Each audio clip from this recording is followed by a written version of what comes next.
big day.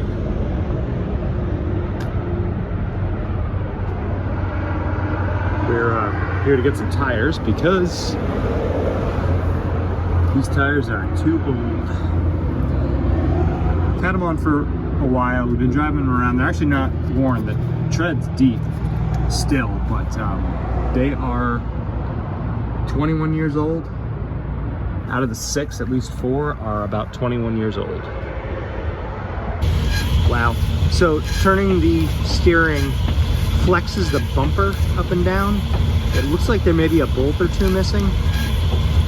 Really gotta get looking at this. For reasons beyond my comprehension, there's actually a bunch of bolts missing from the bumper, which I didn't really realize till I looked closely at it. These two I've actually put back in, and the steering arm is on the back of this, and all the leverage requires the bumper to be structural, and there's a bunch of bolts missing. While the front tire's off, I'm just looking at brake pad thickness and listening for any noises and whatnot as I spin that hub. Driver's side seems to spin smoother. Lots of pad life left on both sides.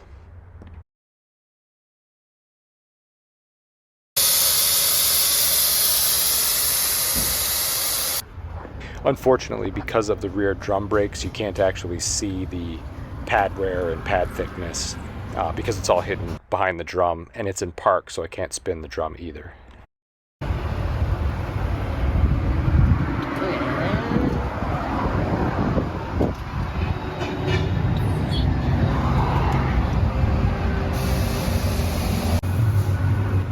All right, here we are ready to go with 7 fresh tires.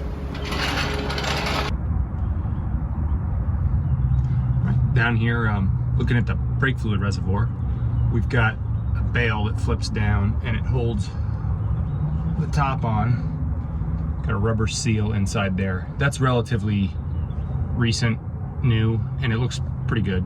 No issues with that seal. And then if we can come up in here, we've got brake fluid. Slightly less in the front. My understanding is the front of this is the front reservoir for the front brakes, and the rear is for the rear brakes. And I think these levels are good. I thought for a minute we had a leak, but when we refilled the oil, just a little bit of a drip of oil got on a hose that ran down, and it ran down, and it ran down, and it ran down along the brake line on the right side. And so looking at that, inspecting to see if I had any issues while I was greasing the grease fittings, I saw a little bit of liquid on the brake line and thought, oh God, it's leaking. But it turns out it was just a little drip of oil, got down onto that brake line. So good news there. I think we're holding brake fluid as of right now. These are definitely some old brake fluid lines, so, but they seem to be holding pressure. This is the transmission pan. No idea if it was originally what was on here or what, but I have changed the filter up in here a little while ago. I've got oil that I can't tell if it's coming from the engine or if this is leaking just a little, so I've just put a little more tight into every bolt going around the pan. Hopefully, if it's leaking, that helps. The level's not low, so I don't think it's leaking badly if it is leaking. So just trying to get an ounce of prevention on whatever I can here.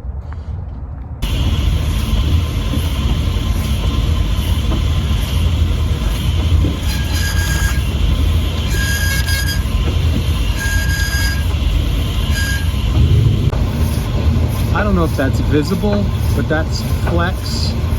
When the steering turns, this bracket is not bolted down and it slides a little bit. Ace Hardware is my favorite. Just ask them if you can walk to the parking lot with something and check fit, and they'll let you do. So I might need up to 6 of these or so see if they fit. Walking back, need to try again one size down. The good news is they'll be cheaper. 7/16 is the magic size. I just can't believe that there's about 10 of them missing from that bumper. There's enough in there to hold it together, but all that flex in the steering I think is coming from the 2 pieces not being married together. Power steering fluid goes in here. I can't see that there's any in the extra reservoir, so Gonna add a little and see how we do.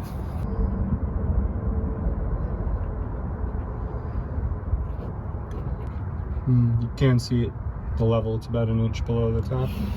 For reasons beyond my comprehension, there's actually a bunch of bolts missing from the bumper, which I didn't really realize till I looked closely at it.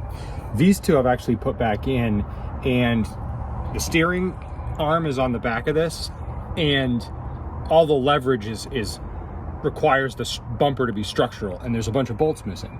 So I'm hoping we can get some of the wandery steering feeling out of this just by replacing a few of the bolts. So yep, down there, frame, and then parallel on the bottom, also missing. So on the bottom and on the top of this. Roughly how many bolts are missing? I counted about 10 fairly large bolts and at least two to four further back also that are smaller. So let's get started. A dozen of these helps.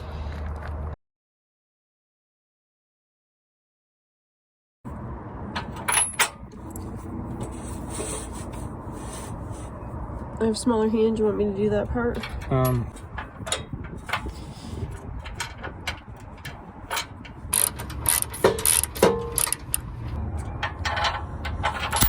Gonna actually not tighten them one at a time, but rather get a bunch of them started.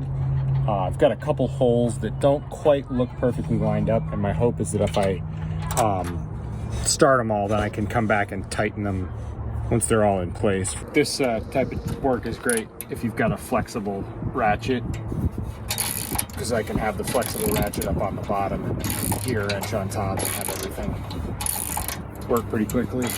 This one has no nut? This one right here, there's two main nuts below the steering arm. And there's just no nut on this one. There hasn't been. Spare nuts? Yeah, we can do that. Okay. I'm gonna do that. I can't get a nut to start on this one, so I was hoping I'd replace it with one that I can.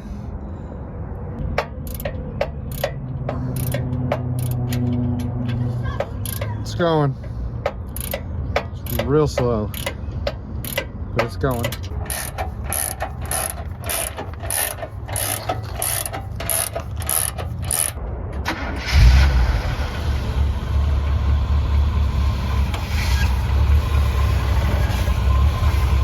Still some movement, but wow, that's a lot less wet. All right, mission accomplished there.